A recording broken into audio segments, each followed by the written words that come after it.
podcast as we put you on the map. This is Ron Costa broadcasting live from the Mapable USA studios in Las Vegas, Nevada. And folks, we're about maybe 5 years into the QOZ program, and we're going to talk about where we're at, maybe introduce a fund or two. But before we do that, let's introduce Vicki Hutchmala from the QOZ Marketplace. Vicki, how are you doing today? I'm fabulous today, Ron. Perfect day in Las Vegas. A perfect guest on our podcast. Our podcasts are reinvigorated, and today we're going to talk about a really exciting project that one of our favorite guests, Blake Christian, is going to talk about. So let's get started. Yeah, let's introduce Blake. Blake is the tax partner over at HCVT, and he's also the co-founder of a really cool project called MIT Modular, which I think you're going to really be interested in hearing about. So, Blake, how are you doing today? I'm doing great. I'm here in Park City, Utah, and we have a beautiful day also, probably a little cooler than you have in Vegas, but we're just waiting for the snow in a couple of months and can be back up on the slopes.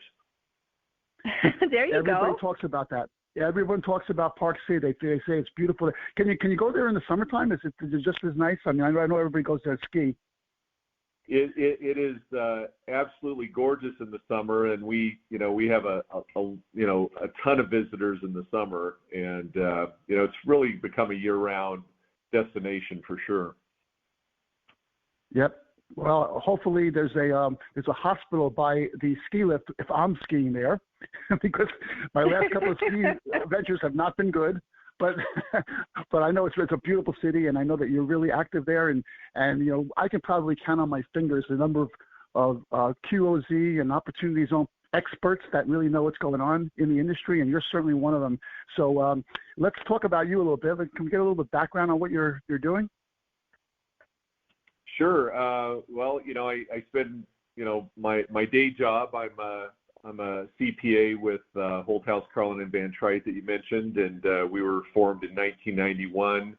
We're a top 30 CPA firm in the country. We have 15 offices with about 750 professionals throughout mainly the western states. We have offices primarily in California, Utah, Arizona, and Texas, and then we also, because of COVID, we have employees all over the country. So, but we focus on high-end tax planning. I obviously specialize in Oz funds. We have over 200 Oz funds that we have been involved in the setup and compliance aspects, and then we have. We're a full-service CPA firm with audit, 401k, business management, and business consulting services.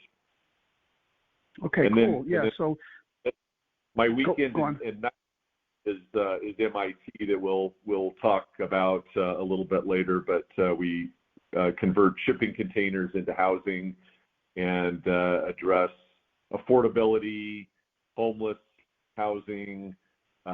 We do retail versions and actually are doing some stuff for the outdoor concert venues.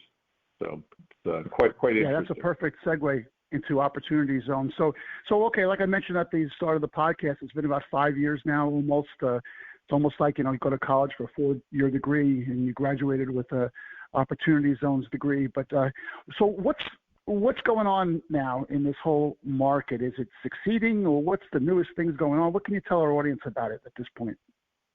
Yeah, so this is a timely podcast because just this week the federal legislature reintroduced the Oz Transparency Act, which it's referred to, and what this will do is extend the deferral period and your ability to reinvest capital gains into an Oz fund till the end of 2028. So 12/31/2028 will be the deferral period. So we get 2 extra years of deferral. You'll actually be able to invest capital gains into 2029. So it's a real positive that's been floating around there for over a year, but because of the dysfunctionality in Congress right now, it just has not moved forward. So by reintroducing it, we're hoping that the legislators will see all these benefits, all the money going into the program, how it's changing these economically challenged communities, and we'll get some some more time to make the investments. As far as the money that's gone in cumulatively over this last 5 years is about $36 billion has gone, and that's just the equity piece. Now you have to remember, on a real estate project, you usually have a 4-to-1 ratio of debt to equity. So if you just take that, let's just round it to 40 billion because that 36 is low. If you took 40 billion and then you added the debt component in the capital stack, you would easily be at 160 to 200 billion dollars. And the White House, the Trump White House, when they passed this, their lofty goal was $100 billion of investment. We're clearly well over that. The other thing that it's just surprising, that people don't know this, even 5 years in, but we spend a lot of time. It's not just real estate that you can invest in, but you can invest in operating businesses. And probably 25% of our clients have operating businesses in the zone. And MIT, which we'll talk about later, is an operating business and real estate within an opportunity zone. So we've got kind of the double play there. I remember initially that there were issues with record keeping and who was doing what and how it was going to work and all of that. And I'm wondering, have they resolved any of those issues in regard to that? Or are those still up in the air? I have to say, in my 42 years of practice, the regulations, they were a little slow in finalizing the regulations, but they gave a whole lot of guidance in real time, and they closed up most of those gaps. The practitioners in this space. I have to give a shout out to Nova Gradick, who's really spearheaded a lot of this, the regulatory process, and they gave us there were a lot of gaps.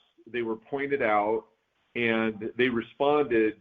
We have 800 pages of various regulations. And so most of those have been cleared up. There's a handful of issues that are still out there that we're trying to get resolved. But I would say 95% of the question marks on, how money flows, how you record things, what kind of projects you can do, how quickly you have to invest, all that's been pretty well settled. So, hats off to Treasury and Congress for acting, reasonably fast. Initially too, everybody was interested in opportunity zones for the real estate aspect, but now I always thought that the business aspect was more lucrative, even though real estate was a step into it. But you have taken the idea of a business in opportunity zones to the next level with MIT. So tell us about MIT. Yeah, so MIT is a Provo, Utah-based Oz fund, and so we have a 2.5-acre, 20,000 square foot facility where we convert shipping containers into housing, into retail, into outdoor concert venue showers, emergency shelter, pretty unlimited what we can do with them. It's a very green process because we're repurposing existing shipping containers, and there's tens of millions of these all over the world. They're very standard. Everybody knows the exact size of them. There are standards in building with these. Some cities, are very lenient on it. Many aren't, but we navigate all that. But they're super durable. They are, they can withstand winds of 180 miles an hour. They can withstand earthquakes. And the beauty is they're movable. Even once they're fastened to the ground, they can be quickly removed. And there's certain tax advantages via depreciation that this type of construction is a lot better than what we call stick build. The typical house that you see framed. But so we have two elements to our business. We have we own the real estate. So that's kind of the solid part of it. And then, obviously an operating business has more risk to it. And we've actually separated those into two separate QOZBs under the Qualified Opportunity Fund umbrella. And what that allows us to do is there's another code section, 1202, Qualified Small Business Stock. And so the operating business, after 5 years of being a C Corp, we can actually dispose of that in 5 years rather than full 10 years, and still under 1202, each investor can get up to a $10 million tax exemption on their gain from the exit of that entity. That 1202 doesn't apply to real estate, so that's why we segregated the real estate into separate entities. But it's a highly efficient structure, and our investors are liking the depreciation deductions as well as the long flexibility of exiting. Okay, so you said there's two different funds then, Blake, is that right?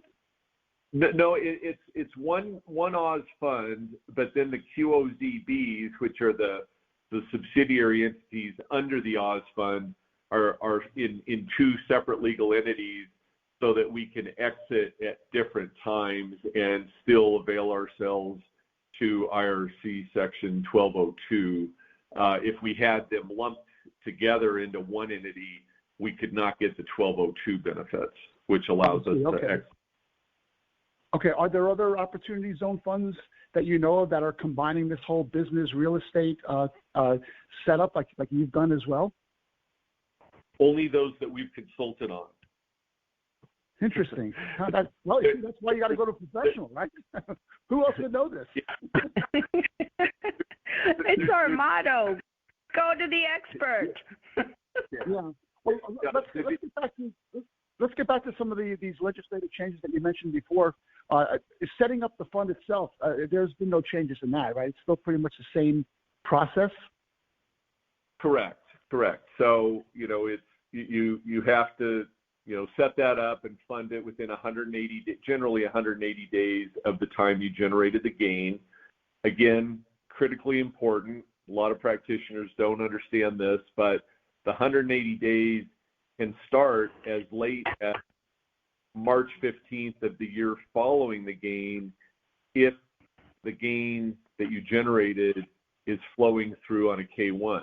So if you own a partnership and they sold a property, say in January of 2022, that 180 days does not start ticking, if you elect, until March 15th of 2024, and that takes you to September of 2024. So you have, as long as 19 months if you had a January 2023 gain to reinvest that into an Oz fund. So again, you just have to really understand the rules. But a minimum of 180 days, but as long as 19 months to reinvest those proceeds. So a lot of people, when we sit down with them, they're bemoaning that they owe all this capital gain tax, and then we start looking at their facts and we say, oh, you still have time to reinvest that. Right. Okay. So now you know all about these rules and everything, and you're an expert in the field. And I'm curious as to how you came up with the idea of MIT Modular, because it's such a great complement to the opportunity zones. Did you know somebody in the business that did this kind of stuff, or how'd that emerge?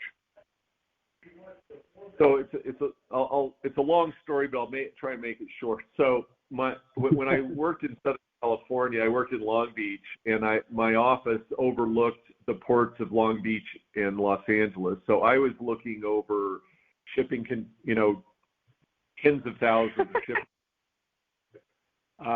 But I didn't start off with the concept of shipping containers. But I talked to, because of the housing crisis in Long Beach and Southern California, I talked to a lot of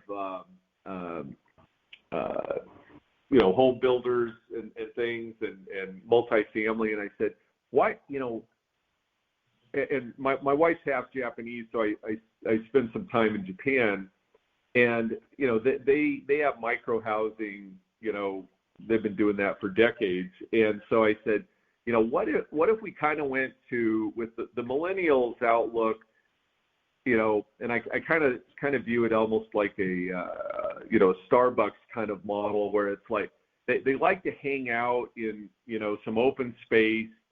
They can interact with people if they choose, but they don't have to.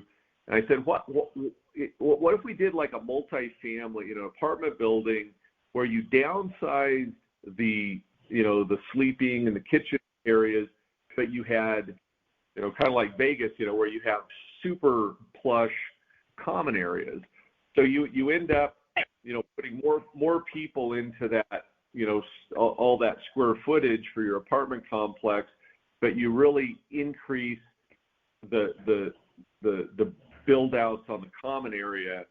And again, the millennials are kind of minimalists. They don't need a whole lot of space. So you make it more of like a studio apartment. Maybe you have a Murphy bed that, when you have a guest and so on. You don't need, more of a kitchenette than a full kitchen, those types of things.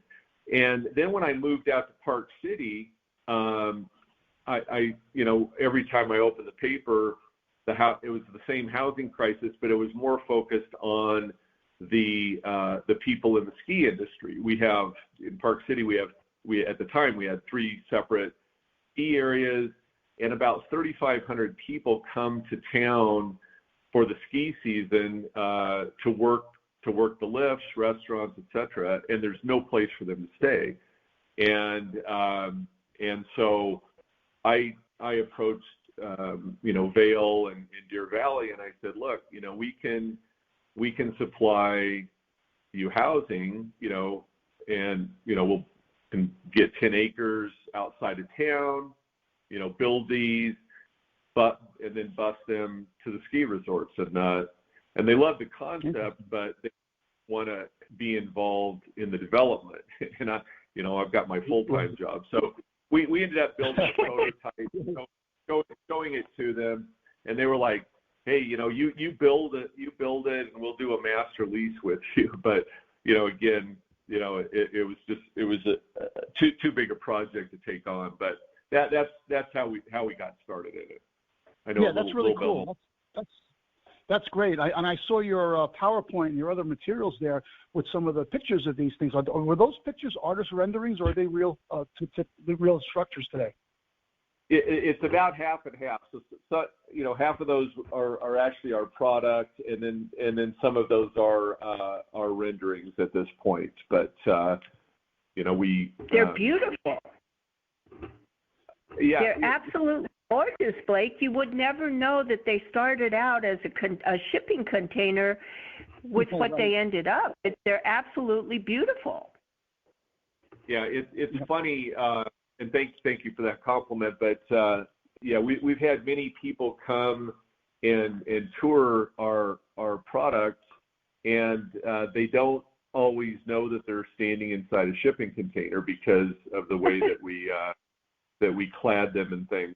But what's interesting is you have some people that say, oh, we want it to look more like a shipping container. They want the exposed metal. The problem that you have with a shipping container, though, is if you don't, and that's what we feel we're expert in, is we know how to insulate these. Because if you don't insulate them properly, you're going to have inside temperature that's about 20 degrees hotter in the summer than the outside temperature, and in the winter it's going to be 10 degrees colder than the outside temperature.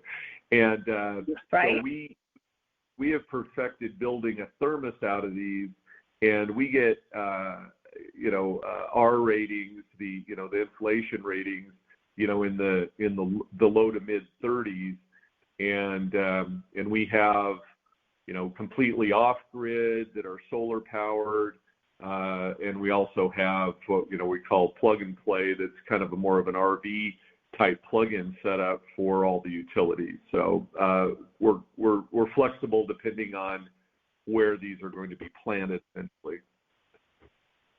That's like the best part of a container. In my mind, it's like it's so adaptable because you're like taking it apart and creating something else using the material, but you can make it into anything, and that adaptability lends itself to any kind of project, any place in the country or the world. If you can, the potential is just out there. You can do anything with these.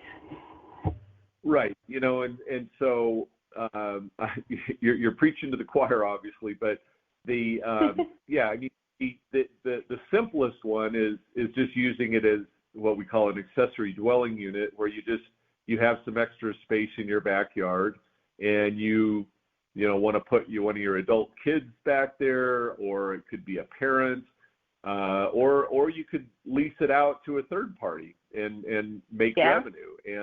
And by doing that, you have a revenue stream if you're renting it out. And secondly, you immediately increase the value of your property by doing that.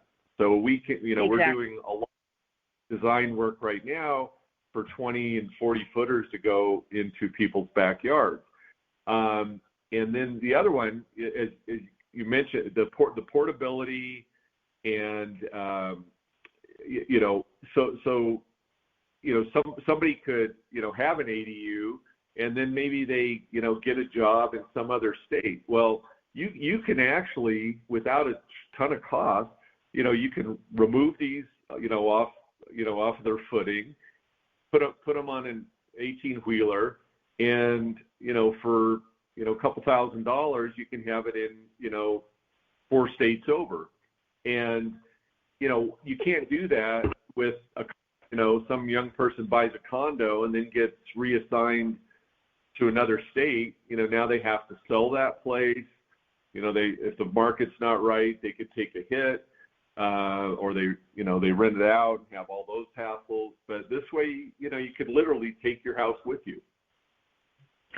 It lends a new dimension to packing up the house, huh? Right. Hey, Blake, what's the status of your fund right now? What's it called, and are you accepting investors? Yeah, so the website is www.mitmodular.com, and yes, we just took in a fairly sizable convertible note. We still have about $2.5 million equity positions still out there. We bought the building for 1.8 and the land for 1.8 million about 2.5 years ago, and latest 2.8. So with the improvements that we've made, we've increased the value of the building substantially. We will, by year end, be repricing the units take into account that appreciation in the building. And we are strategically located right in the rail yard in the Provo rail spur. And there's billions of dollars coming into the greater Salt Lake region to have a national transportation hub here.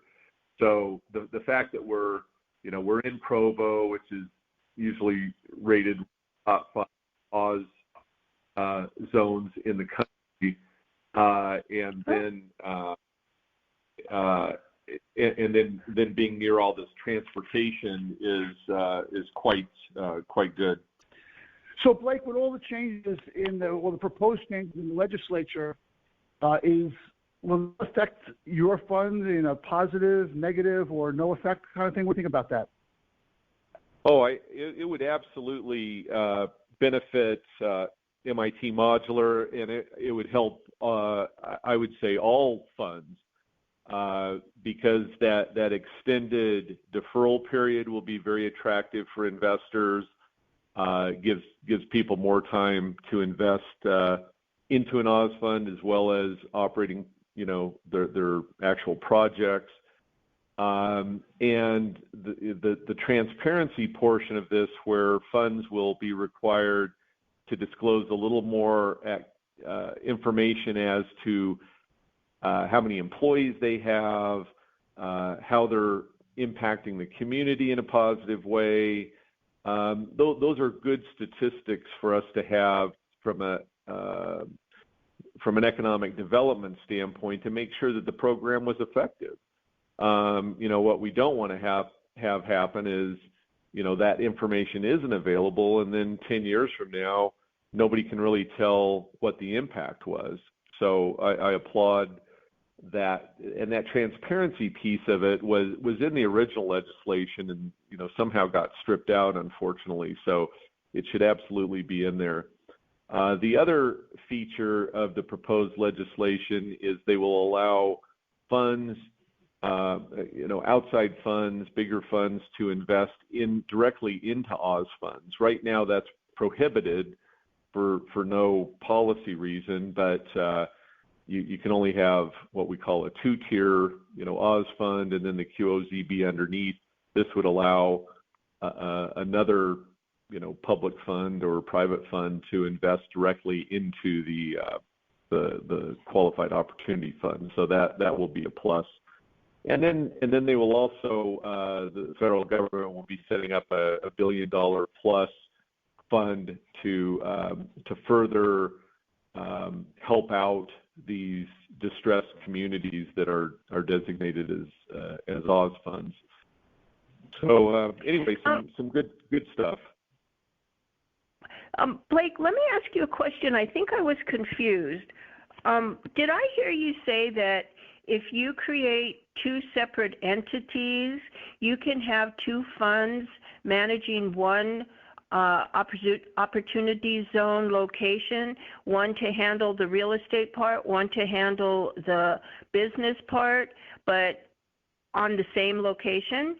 Or am I confused? Yes, I mean, you could even under the current law, you could have multiple qualified opportunity funds investing into a common QOZB, which is kind of the real estate development company or the operating business. When I was talking earlier about MIT Modular, I was explaining that we have the one common qualified opportunity fund, and then we have underneath there, we have a real estate entity, legal entity, separate legal entity, and then we have our manufacturing operation in a separate legal entity. And the purpose of that was just so that we can exit separately from those 2 investments. But there's no prohibition. You can have unlimited QOZBs underneath an Oz fund, or you could have 10, 15 Oz funds investing into a single project. What the legislation will do is allow you to stack on another fund on top of the Oz fund, which is currently prohibited. Wow. Right. So it's coming, but they're seeing what's going on and how it's benefiting the original distressed locations and how it's expanding. That's a great thing. It can only get better. Right. Yeah. Well, before I close this out, I do want to just say, Blake, I love what you're doing with the MIT stuff. I think that it's a great industry. It's a great something that's really needed. And the fact that it's an opportunity zone and you're involved, it makes it even better, I think, for odds of success. And I think everybody should be looking into this. Again, you want to go with experts and people who know what they're doing. And like I said at the top of the podcast, you're certainly one of the best out there. So congratulations on where you're at with this. And I really think that you're onto something really good, for sure. Well, thank you. You guys have been so supportive over the years, and I really appreciate all the great information you get out in the marketplace. Yeah, and Vicki, we want to close this out with another comment or question, or what? Well, it's one of the reasons we do our Mappable podcast is because we want to educate our listeners, whomever they might be, on what's going on, and it's why we seek out the guests on our podcast who are those folks that know the most about whatever the topic is, so that our listeners can get information from the top people, but so that they have access to the experts like Blake. If you're interested in anything that has to do with opportunity zones, whatever that might be, you go to the expert to help you to understand it. Because like everything, it's on the surface, it's a great thing, but once you start going into it deeper, you can see the potential to take you anywhere you want to go, as long as you use the experts that we provide for our listeners to take advantage of. And Blake absolutely is one of those best experts in regard to opportunity zone and also just financial planning. So we love having Blake. And Blake, you've done a great thing with MIT as well as with opportunity zones. Congratulations and kudos to you. Thank you very much. And I just want to insert, as I close, that about 25% of our time is spent unwinding screwed up Oz funds. and only that much? That's all? It is not for the faint of heart. I mean, it's not a super complicated area, but there's definitely some landmines, and if you don't do it right, you can end up with very bad results. So, and we play nice in the sandbox. We work with other CPA firms, and we won't steal your clients. We'll just help you on the Oz stuff. But right. Yeah, there's a lot of ways you can do it wrong. Right. And that's with anything, with everything. Yeah. Don't think you know how to do it when you don't. Exactly. Maybe I can borrow your insulators too and have them come to my place. It got hot this summer. I don't think my place is insulated. Yep. We can do we can do basements and rooftop decks for your evening stuff, but the basements keep it cooler. I love it. Sounds good. Good. All right. Well, listen, Blake, thanks for being a guest on the show. And Vicki, thanks for co-hosting this. And folks, you're listening to the Mappable USA podcast at MappableUSA.com. If you go to that website, you scroll down, you see all our syndication sources. Just pick the one you like best and subscribe, and you'll never miss another one of our episodes. And if you want to be a guest like Blake was today, there's a guest tab there. Fill that out. We'll see what we can do about getting you on the show. And if you like what you heard, send us an email at info@MappableUSA.com. or just leave a comment on whatever page you're listening to this on right now. So thanks for your support. Thanks for listening. We'll be at you next time with another Mappable USA podcast. Have a great week, everyone.